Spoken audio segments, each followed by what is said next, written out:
Hello, everyone, and welcome back to the blog. I want to take a couple of minutes and go over chapter 10 in the book that we're reading, Anything by Jennie Allen. It's a Bible study that we've been going through together. And so today we want to look at chapter 10, which is Big God. And in this chapter, we're talking about praying anything. And so as we think about praying anything, I just want us to consider a few things as we've been going through. We're in chapter 10. This is the fourth week of this study. And so I'm hoping that you guys are sticking it out, that you're still reading, that you're still studying, that you're still praying. And I understand that this is a process. And we're all in different places in our walk with God, and we all have different experiences, and we're growing together at different rates. But I want us to be engaged, and I want us to grow, because I really seriously believe that there is value in what God is trying to show us here. And I believe that there's so much that we can learn if we will just open our minds and allow God to minister to us, to speak to us, to be just brutally honest with us about where we are, because sometimes we don't see our true condition. Sometimes we think something about ourselves that is not really true, and we have to seek God and ask God to sometimes just shine the light upon our hearts and reveal our intentions, reveal our motives, and to help us.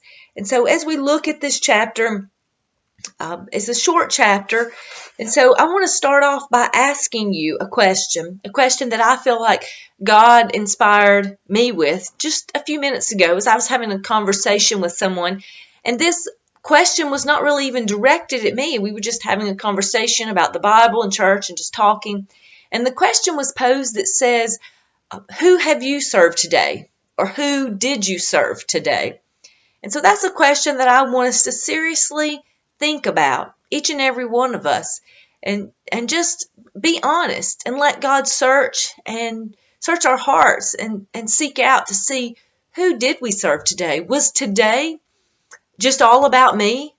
Was it all about my wants and my desires? Or was, I know as women, we often serve our families, our husbands, our children, and that's awesome. But sometimes I think God wants us to go beyond that. And so that's a question that only you can answer. It's something that only you and God can figure out. But I want you to think about that, because God has called us to do something. He's called us to not just be hearers of His word, but to be doers. And the church world today, we need doers. We need workers and doers. Doing can be many different things. Many times we think we don't have anything to do because we're not a teacher or a preacher, but there's a lot that needs to be done in God's kingdom that doesn't necessarily revolve around teaching or preaching. And so sometimes it's really not even in church either. We do need workers and people in church to serve, but maybe God wants you to be a servant on your job, or maybe He wants you to go out and volunteer to be a servant.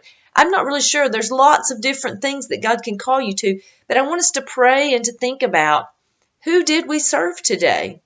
You know, Jesus was the greatest teacher. He was the greatest person that ever lived. He was God. And He came and He was a servant. He washed the feet of His disciples. And He said that He did that because He was showing us how we should live and what we should do. And so that's a question that I just wanted to pose to you today to think about. A couple of other questions as we are in this chapter and we want to allow God to minister to us. And I want you to think about, the author talks about when she came to the place that she wanted more in life, just regular living in life and the everyday of stuff and just what we know. She just believed that there was more to life than that. So I want you to think about, what does more in life look like for you? What does it mean to you? What is it that touches your heart? What is it that motivates your passions? What is it that when you see it or you think about it, that your heart cries out and that you could get involved and that you could make a difference? Many times we don't get involved and we don't make a difference because we think that we can't change the world. But you know, we can make a difference and we can change the world for one person. We may not be able to make a difference for every person in the world, but you can make a world of difference in one person's life. It can be very impactful. And I promise you, when you make a difference in someone else's life, God will make a difference in your life. It may not be a financial, it might. It may not be a physical, it might. But I can guarantee you that there will be something. There will be an emotional, spiritual blessing that will come upon your life that is far beyond anything that this life can offer you. In this chapter, one of the things in the study at the end in this chapter, it says she said that most people in this life are not really happy and they're not really sad. They're just kind of in between. They're numb. And I think that's true in some sense. I think that sometimes we look at injustice and we look at life and life is just overwhelming and we're just kind of numb. And so I believe as Christians that God has called us that He doesn't want us to be numb. He doesn't want our hearts to be hard. He wants us to know who He is. He wants us to be sensitive. And He wants to be able to speak to us to hear it, to recognize it, and to respond to action. He doesn't want us just to hear His voice and to know that it was His voice and to say, oh, well, that was good. He wants us to take action and to do things. And so I think that it's very easy to become numb. I think for various reasons, we live in a society where people seek to be numb. And so I want us to think about the fact of, are we ready to not be numb any longer? Are we ready to just put ourselves at the feet of God, at the foot of the cross, and just trust Him to pour upon us and pour in us and give us passions that will drive us to make a difference and to do things for Him. There's a couple things I wanted to bring out from the study. On page 92, she talked to us a little bit about D.L. Moody. And D.L. Moody was one of the greatest Bible teachers. You can read his works even today. And there were some things that I want to point out. She says that he was uneducated. He was poorly educated. He was a shoe salesman. And he was gathering with some friends in a hayfield to pray. And one of his friends said something. He said, "The world has yet to see what God can do with and for and through a man who is fully consecrated to Him."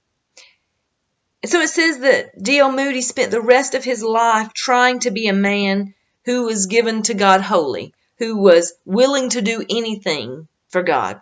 And God did use his life. He was uneducated, but he was armed with the gospel. He had no agenda of his own. He wasn't trying to accomplish something. He wasn't trying to become popular. He didn't have some desire other than pleasing God and doing what God desired him to do. He was just completely abandoned to whatever God wanted him to do.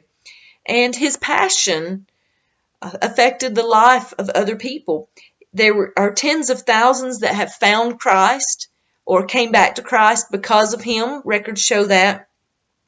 There were schools of ministry that were started by him. I mean, imagine that. An uneducated man starts a college. How about that? Now, that's God right there. And so I want us to think about, are we ready to be fully consecrated to God? The world has yet to see what God can do with and for and through and in a man who is fully and wholly consecrated to Him. And that's what the world needs today. The world today needs people who are wholly consecrated to God.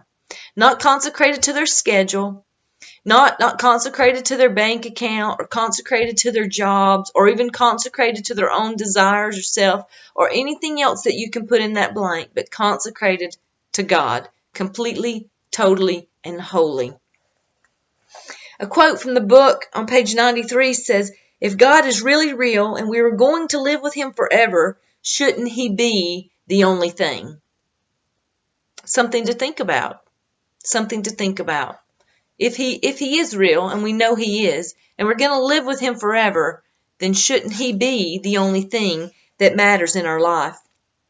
We spend so much time trying to please ourselves and to please other people, but really, in reality, the thing that we should be focused upon is knowing at the end of our life that we are right with God.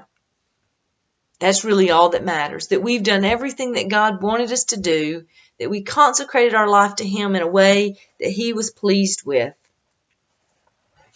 And so as we finish up that chapter, I just want you to think about those things today, and I pray that you're still reading with us. I pray that you're still enjoying the book, that you're enjoying the wonderful stories that she's sharing with us, and that you're continuing to pray at whatever place you are.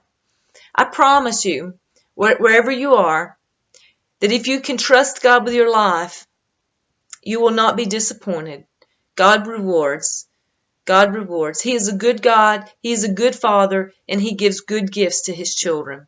So thank you for spending this time with me. I hope that you've enjoyed. This is my third video blog, so making some progress here. Thank you. Stick with me as we make this journey together. Thank you, and God bless.